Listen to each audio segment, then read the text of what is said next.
Praise the lord. ప్రియమైన సహోదరి సహోదరులందరికీ దేవుని పేరిట శుభాలు. వాక్యాన్ని షేర్ చేయండి, పరిచర్యకు సహకరించండి. ద మిర్రర్ ఆఫ్ క్రైస్ట్ నుంచి నూతన ఛానల్ను ఏర్పాటు చేయడం జరిగింది. ద మిర్రర్ ఆఫ్ క్రైస్ట్ సిస్రమ్మ కిరణ్.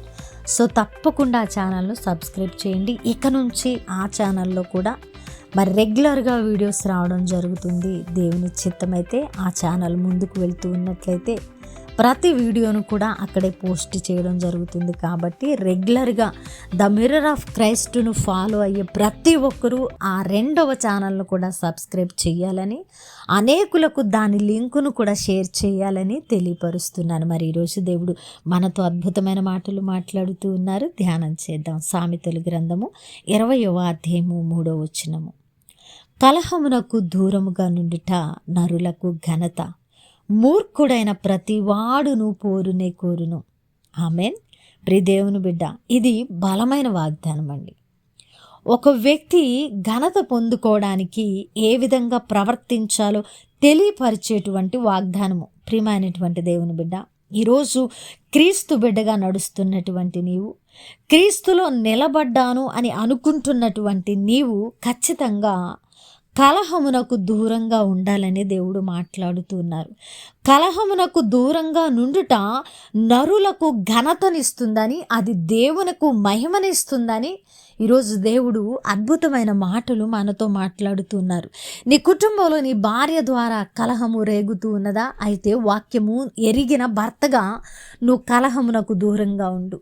దేవుని బిడ్డ, ఒకవేళ నీ భర్త ద్వారా కుటుంబంలో కలహము రేగుతూ ఉన్నదా?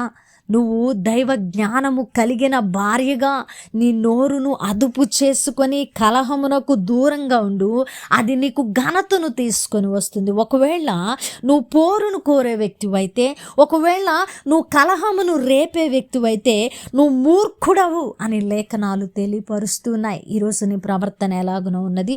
మూర్ఖుడైన ప్రతివాడును పోరునే కోరును. ఈ విషయాన్ని కనుక మన హృదయంలో భద్రం చేసుకుంటే, మనము గొడవలు పడేటప్పుడు, పోరు చేసేటప్పుడు, మనము కలహము చెందేటప్పుడు, కలహ పడేటప్పుడు నేను మూర్ఖుడను, నేను మూర్ఖురాలును అయిపోతాను అని నువ్వు భయపడి నువ్వు కలహమునకు దూరంగా ఉన్నప్పుడు నువ్వు ఘనతను పొందుకుంటావు.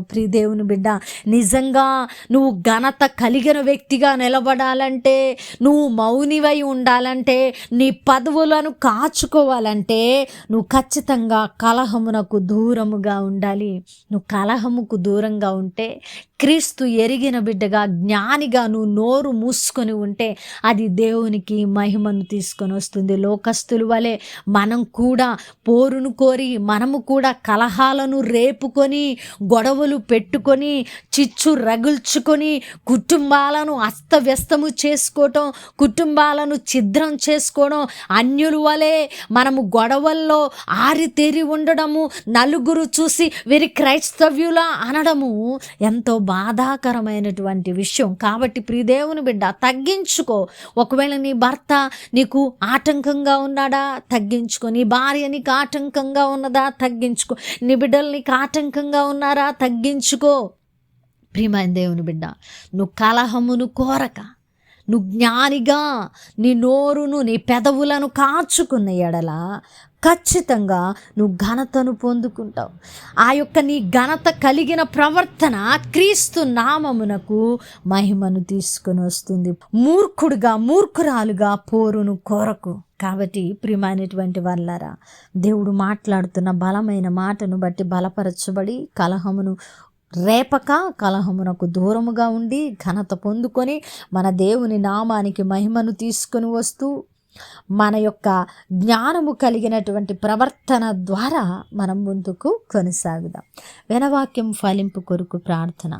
పరిశుద్ధుడా, ప్రేమ కలిగిన తండ్రి, మీ బంగారు పాదాలకు వందనాలు. అద్భుతమైన మాట ద్వారా మాతో మాట్లాడి మా హృదయాలను కట్టి బలపరిచారు. అవును ప్రభా, మూర్ఖుడైన ప్రతి వాడు పోరునే కోరును ప్రభా. మేము అలాగున ఉండక కలహమునకు దూరంగా ఉండి ప్రభా మీ నామమునకు ఆయా ఘనత తెచ్చినట్లు మా భక్తి జీవితాలను కట్టమని చేసిన ప్రార్థనకు దీవెన జవాబిచ్చారని నమ్ముతూ ఈ ప్రార్థన నజరుడనే యేసుక్రీస్తు నామమున సమర్పించి అడిగి వేడుకుంటున్నాము తండ్రి, ఆమేన్.